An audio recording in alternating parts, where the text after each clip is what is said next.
Good evening and welcome back. Settle in. Lower the lights if you'd like. There is nothing here you need to do tonight. Only listen and let the world grow quiet around you. Tonight we travel into the far north, into a white labyrinth of ice and water at the top of the world, in search of a passage that men dreamed of for 400 years. And we follow the most famous expedition ever to sail after it. 2 fine ships and 129 men who went into the Arctic one summer and were never seen again.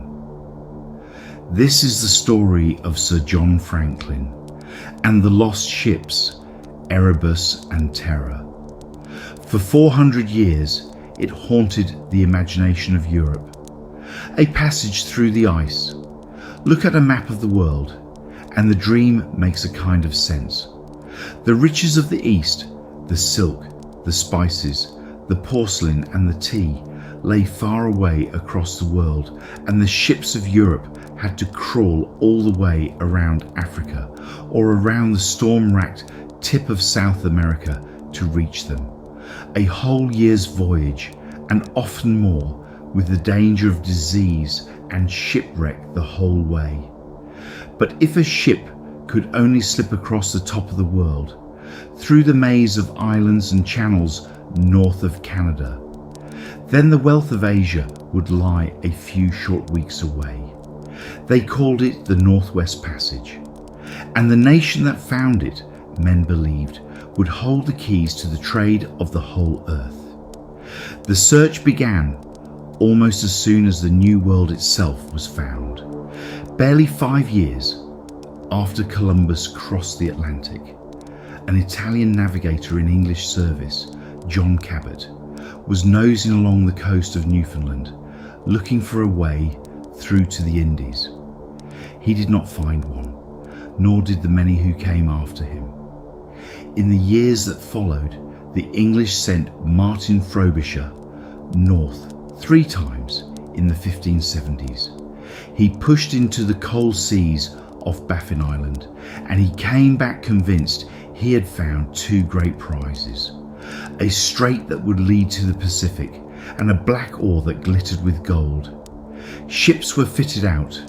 Hundreds of tons of the precious rock were hauled back to England across the ocean, and when at last it was tested, the gold proved to be nothing but worthless iron pyrite, fool's gold.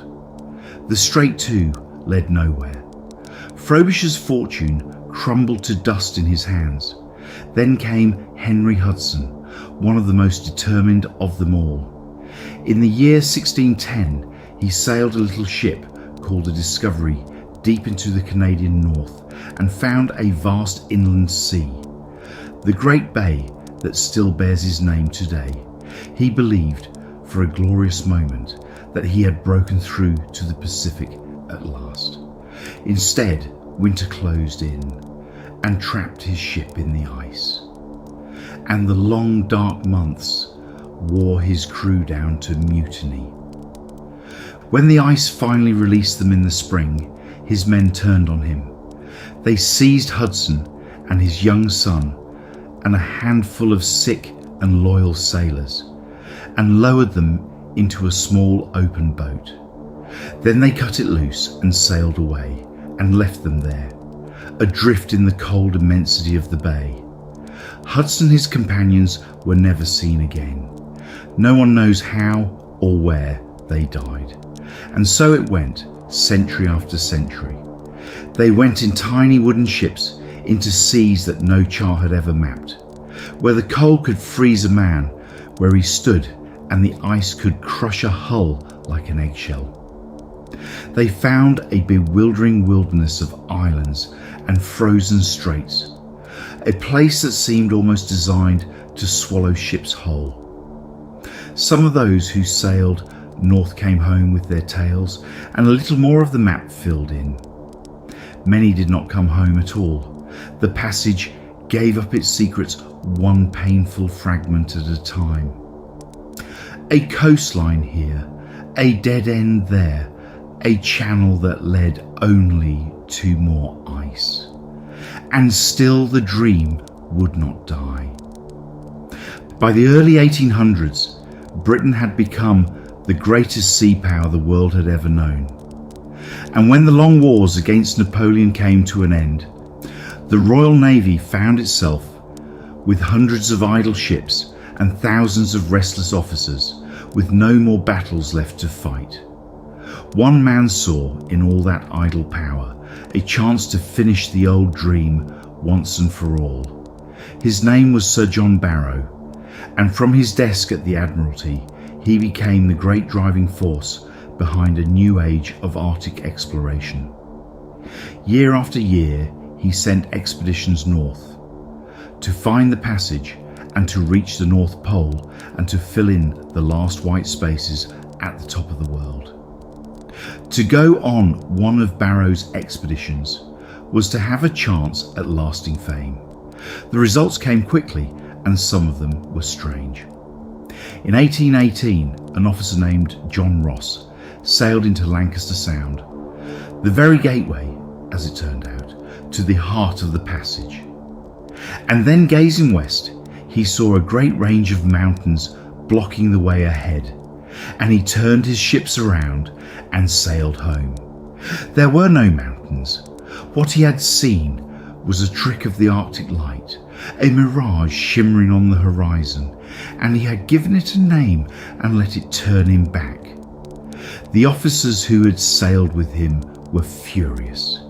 They knew the way west had been open. One of those officers was William Edward Parry, and the very next year Parry sailed back through that same sound and kept going west and west, deep into waters no European ship had ever entered, until he had pushed further toward the Pacific than anyone in history. He won a great cash prize from Parliament for crossing a line of longitude no one had crossed before. For a time, it seemed the passage might fall within a single generation. To survive the winters, those early expeditions had to invent the very art of living through the polar night. When Parry's ships were frozen in for the long darkness, he fought the cold and the crushing boredom with routine and good cheer. His men put on plays upon the frozen deck by lamplight, their breath clouding in the bitter air, and they even printed their own little shipboard newspaper to carry them through the months until the sun came back. It was a lesson every expedition after them would take to heart, that in the Arctic a man's mind could fail him as surely as his body. The Arctic, though, did not give itself up so easily. John Ross went north again years later, and this time his ship was trapped in the ice for 4 winters, 4 endless winters, an ordeal almost beyond imagining, before he and his men escaped on foot and by boat, and were plucked from the sea, half dead, by a passing whaler. They had been given up for lost long before, yet even that expedition added to the map. For Ross's nephew, a brilliant young officer named James Clark Ross, used those frozen years to sledge across the ice and locate, for the very first time, the North Magnetic Pole, the wandering point on the Earth's surface toward which every compass needle turns. And this same James Clark Ross would soon take 2 sturdy little ships, the Erebus and the Terror, all the way to the opposite end of the world and sail them along the towering ice cliffs of Antarctica. Remember those 2 ships. We will meet them again very soon. By the 1840s then, the great puzzle was nearly complete. Brave men and hard winters had charted long stretches of the northern coast of Canada and the channels of the Arctic islands above it.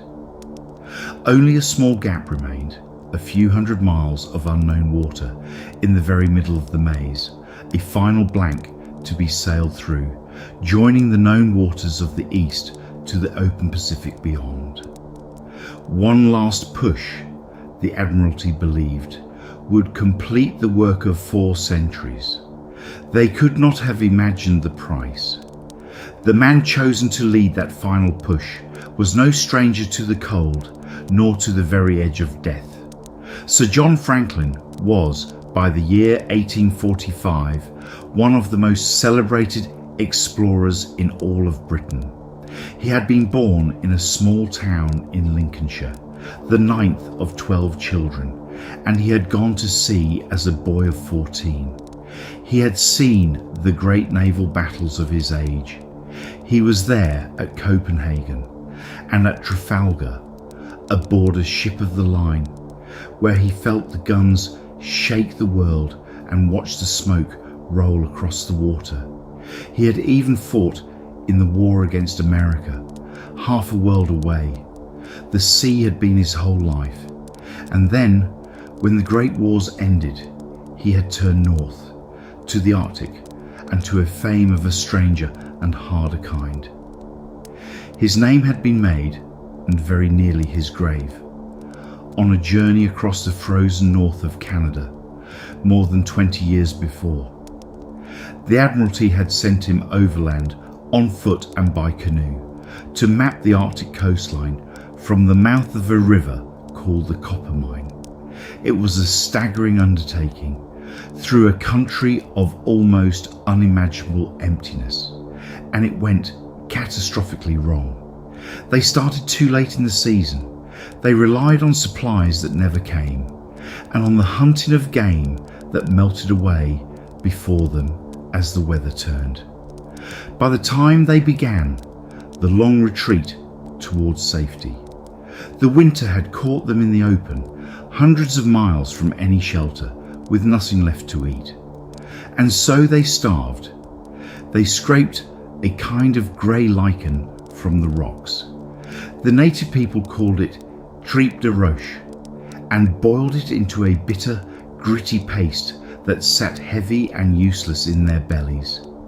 They gnawed the leather of their old spare boots and the burnt bones left behind by the wolves. Men grew too weak to walk and lay down in the snow and were left behind to die. In the depths of that horror, darker things happened still. One of the party, a voyageur, half mad with hunger, is believed to have murdered a young officer named Robert Hood, shooting him through the head as he sat reading by the fire.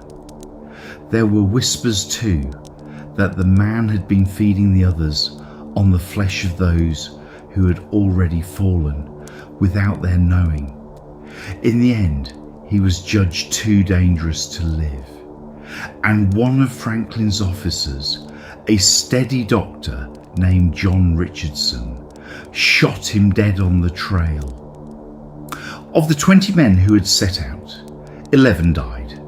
Franklin himself survived only because a band of the local Yellowknife people, led by a chief named Akicho, found the skeletal survivors and fed them and nursed them slowly back from the edge of the grave. And Franklin came home, against all odds, to find himself a hero.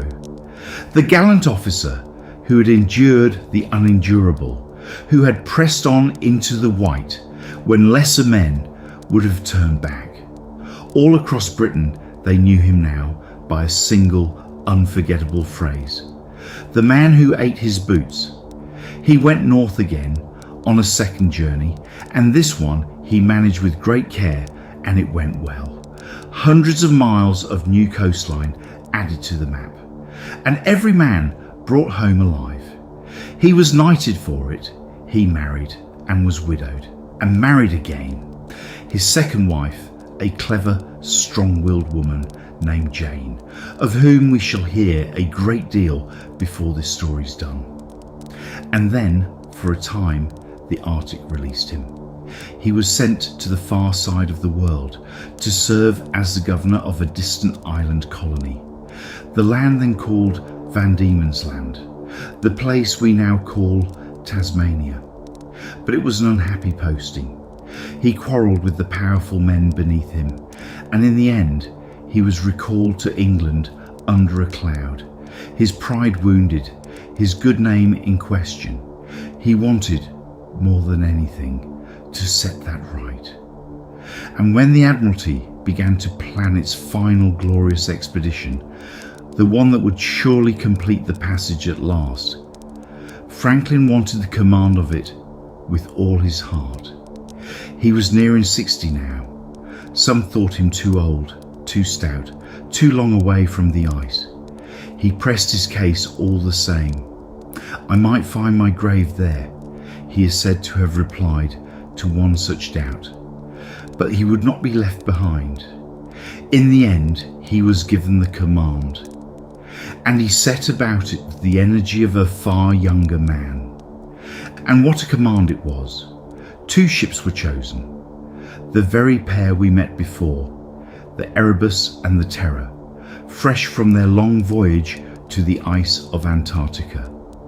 They had names drawn from the old world of the dead and the dreadful, yet they were among the toughest vessels ever built.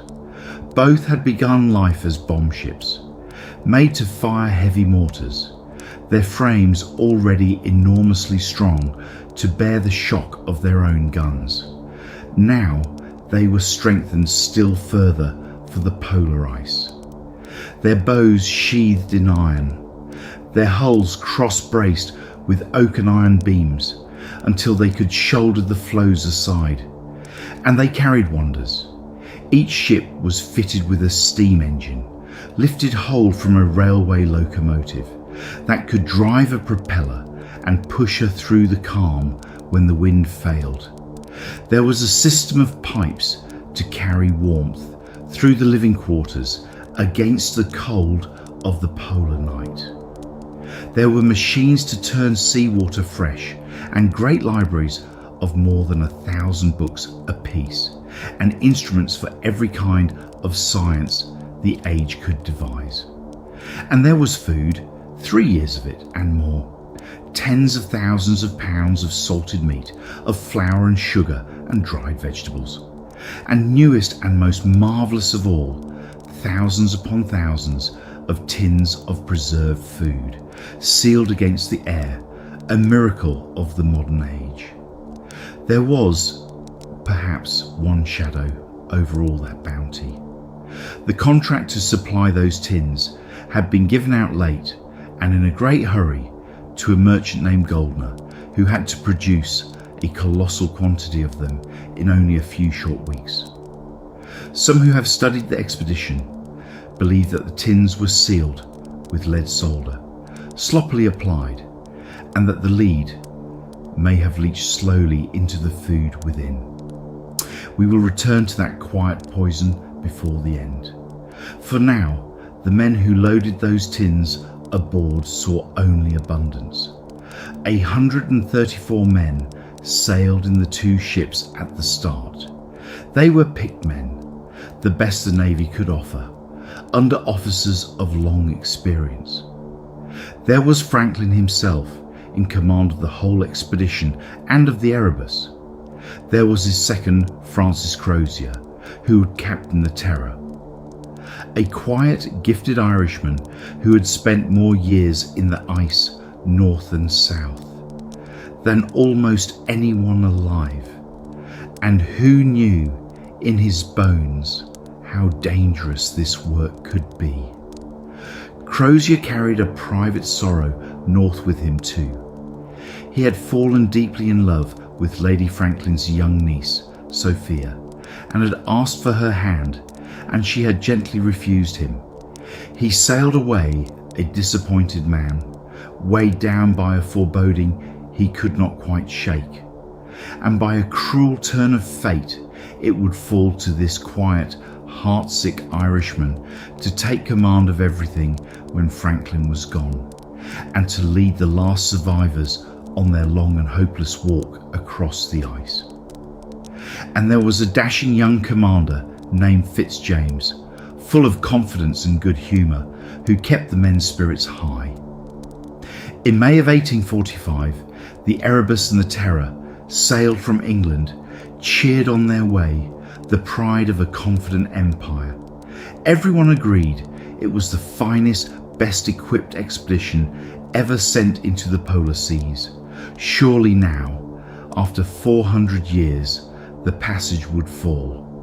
They crossed the Atlantic and sailed up the western coast of Greenland to a place called Disco Bay, where they took on the last of their stores, and the men wrote their final letters home. Cheerful letters, full of hope and high spirits. 5 men were found unfit for the work ahead and sent back on a supply ship. Those 5 would prove to be the only members of the expedition ever to see England again, leaving 129 souls to sail on into the north. And then, late in July, in the waters of Baffin Bay, 2 whaling ships met the expedition near the entrance to the Arctic. The whalers spoke with Franklin's officers and saw the crews in fine health and good spirits. The 2 ships made fast to a great iceberg, waiting for the ice ahead to open and let them through into Lancaster Sound, the gateway to the passage. Then the whalers sailed on about their own business, and the Erebus and the Terror slipped away into the maze of ice, and the world never heard from them again. At first, no one worried. The Arctic was vast and slow and silent.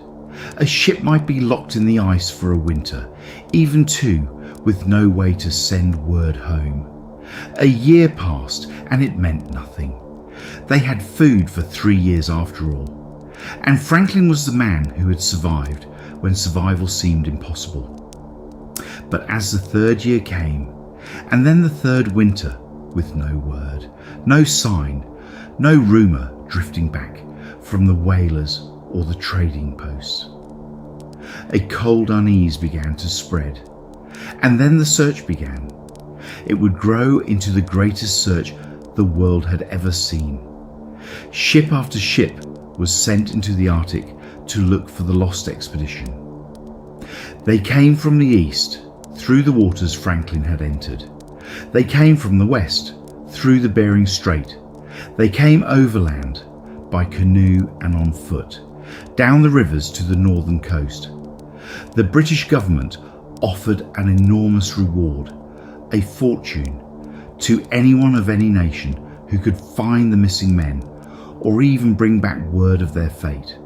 And driving it all, year after year, refusing to let the world look away, was one extraordinary woman, Franklin's wife, Lady Jane Franklin. She would not give up. When the government's will began to flag, she spent her own fortune to fit out search ships of her own. She wrote to admirals and to presidents and to the Emperor of Russia. She kept her husband's name burning in the public mind, and she turned a missing officer into a national cause. In the end, more expeditions went into the Arctic to search for Franklin than had ever gone to find the passage itself. Dozens of them over more than a decade. And in their searching, almost by accident, they mapped more of that frozen world than all the centuries before them. The lost expedition, even in its silence, was redrawing the map of the North. Some of those searchers wrote extraordinary chapters of their own. One officer, Robert McClure, pushed into the ice from the Pacific side, hunting for Franklin from the west, and across years spent frozen in, sledging over the ice from one trapped ship to another. His party became the first human beings ever to cross the whole Northwest Passage, from ocean to ocean. They had done it partly on foot, and they had lost their ship to the ice to do it, but they had crossed it all the same. The great prize Parliament had set aside for the passage was, in the end, paid to him. And then there was the strange tale of His Majesty's ship Resolute. She was one of the search vessels abandoned in the floes when her crew at last gave her up and walked away. But the Resolute did not sink. Locked in the drifting ice, empty and silent, she floated free and wandered the frozen sea alone for more than 1,000 miles. Until, far away, an American whaler came upon her, still riding the waves with no soul aboard. The Americans sailed her home and refitted her and returned her to Queen Victoria as a gesture of goodwill between the two nations. And long after, when the old ship was finally broken up, the Queen had a great writing desk built from her stout oak timbers and sent it across the Atlantic as a gift to the President of the United States. That desk still stands in the office of the American President to this day, a quiet, far-travelled relic of the long search for the lost ships. For years they found nothing at all, only the silence and the endless white.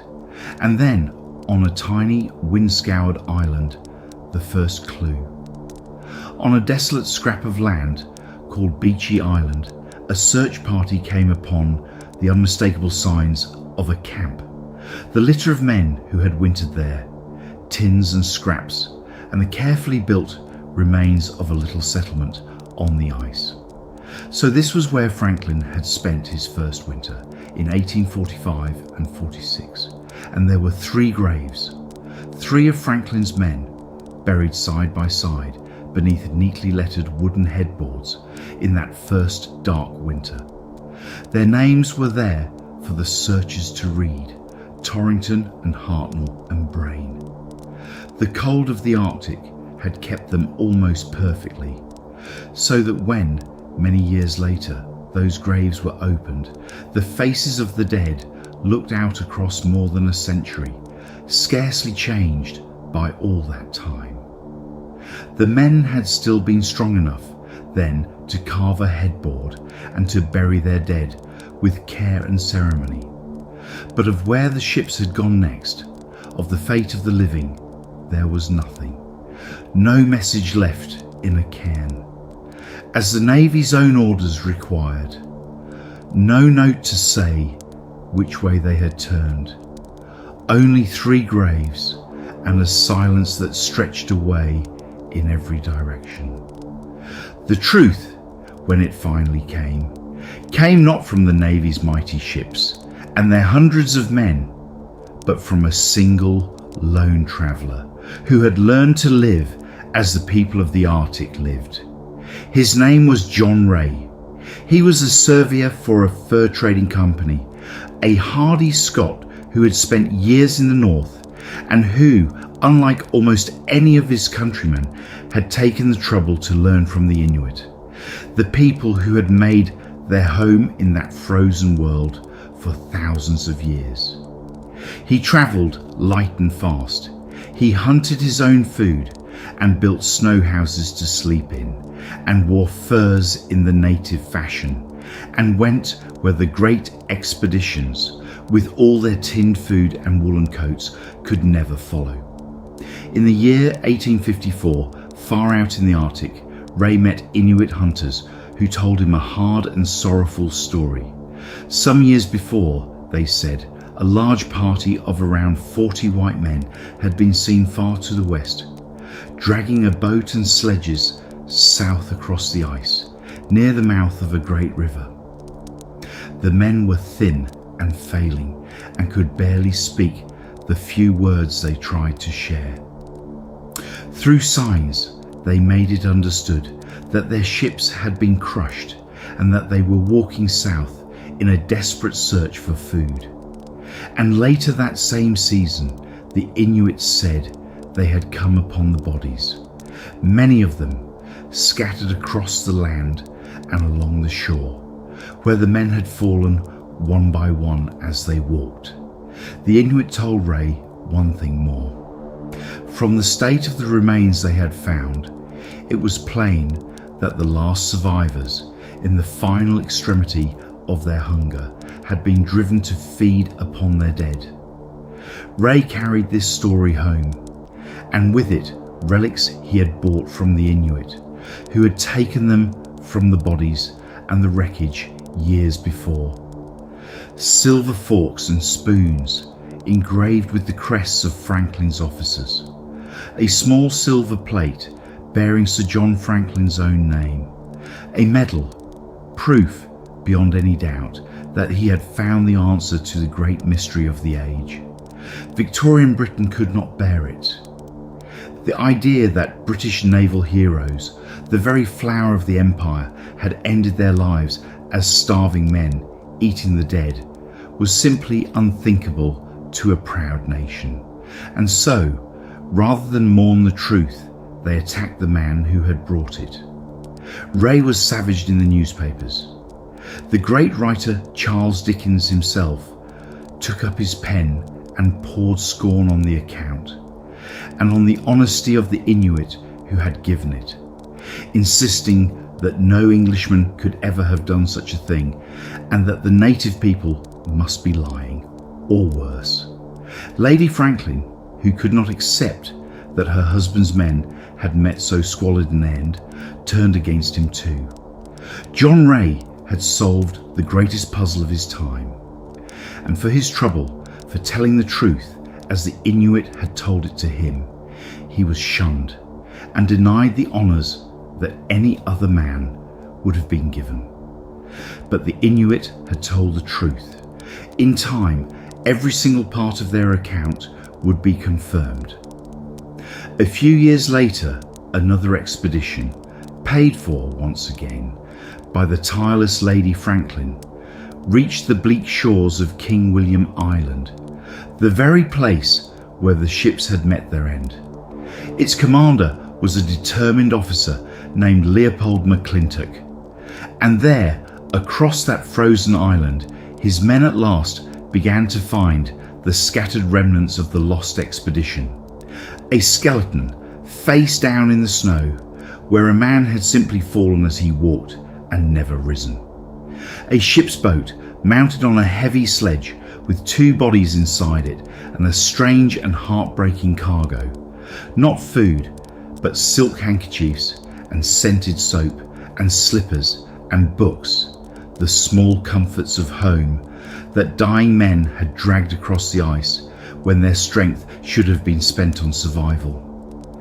And then, beneath a pile of stones, they found the one thing the whole world had been searching for: a single sheet of paper, the only written record of the expedition's fate ever recovered. It was a standard Navy form, filled in twice at two different times. The first note, written around the margins, was calm and brief, and dated to the spring of 1847. All was well, it said. The expedition had wintered and explored, and all was well. But around that first message, in a different hand, a second note had been added nearly a year later. And in a few crowded, desperate lines, it told the end of everything. The Erebus and the Terror, it said, had been trapped in the ice off King William Island since September of 1846. A year and a half, frozen fast, going nowhere. Sir John Franklin was dead. He had died on the 11th of June 1847, out there on the ice, never knowing how very near he had come, never knowing that the passage lay almost within his reach. More than 20 others had died with him, and the survivors, 105 men, now under the command of Crozier, had abandoned the two ships and were setting out on foot south across the ice toward a distant river on the mainland in a last and hopeless bid to walk to safety. We know now what became of that march, for the land itself and the long memory of the Inuit have told the rest. Not one of them made it. They died as they walked, strung out for miles across the frozen wastes, in ones and twos and small exhausted groups, until the last of them fell. Scurvy was eating at them for all their fine provisions. The cold was endless. Their strength was gone. Some believe the very tins that were meant to save them carried that slow poison of lead, sealed in with the food, clouding their minds and weakening their bodies even as they ate. Others point to the scurvy, or to disease, or to plain starvation, or to the sheer, impossible distance they were trying to cross. Most likely it was all of these together, 100 small dooms gathering at once. What is certain is the ending. 129 men had sailed into the Arctic in the 2 finest ships of the age. Every single one of them perished. It remains the worst disaster in the history of polar exploration. A whole expedition swallowed by the ice, leaving behind only 3 graves, a scattering of bones, a few engraved spoons, and a single sheet of paper. For a long time, that was where the story seemed to end. But there is a quieter truth running beneath it. All along, the people of the Arctic had known. The Inuit had watched the ships in the ice and met the starving men on their final march, and found the bodies afterward and remembered, passing the account down carefully, parent to child, generation to generation, for more than a century, exactly as it had happened. The world had simply refused to listen. And there is one last turn worth telling, before we let them rest. The passage that Franklin died searching for was conquered at last by a young Norwegian named Roald Amundsen, a man we will meet again at the far end of the earth. Half a century after the Erebus and the Terror vanished, Amundsen took a tiny fishing boat and a handful of companions and threaded his way slowly through the ice over 3 long years, and so became the first ever to navigate the whole Northwest Passage by sea in a single ship. And the reason he succeeded where Franklin's mighty expedition had failed was disarmingly simple. He went small and he went humble. He spent 2 years living among the Netsilik Inuit along the way, and he learned from them how to drive dogs, how to sew and wear furs, how to live off the frozen land. The very knowledge that might have saved Franklin's 129 was the knowledge that carried Amundsen through alive. And as for the lost ships themselves, they slept on, somewhere beneath the Arctic water, for more than 160 years. When at last they were found, it was fittingly the memory of the Inuit that led the searchers to them, guided by their oral history, by old, carefully kept stories of a great ship seen in a certain bay, its masts standing above the ice, and of a gangplank to the shore. Modern searchers lowered their cameras into the cold and the dark, and there they were, the Erebus, found in 2014, the Terror 2 years later, both resting upright on the seafloor, astonishingly whole, preserved by the freezing water, their decks intact, their cabins still in order, plates still stacked in the cupboards, held in the perfect silence of the deep. The men who sailed them lie scattered still across the islands and the ice they never crossed. And the 2 ships keep their long, patient watch below, in the heart of the passage they had so very nearly won. Back in England, they raised a monument to Franklin, a statue and a tablet set in the great stone of Westminster Abbey, among the kings and the poets. The words carved upon it were written by the poet Tennyson, who was bound to Franklin by marriage. They read, "Not here, the white north has thy bones, and thou, heroic sailor soul, art passing on thine happier voyage now toward no earthly pole." And Lady Jane Franklin, who had never once stopped searching through all those long years, lived just long enough to know that her husband's fate was found at last. She died only a little before that memorial was unveiled. That is where we will leave them tonight.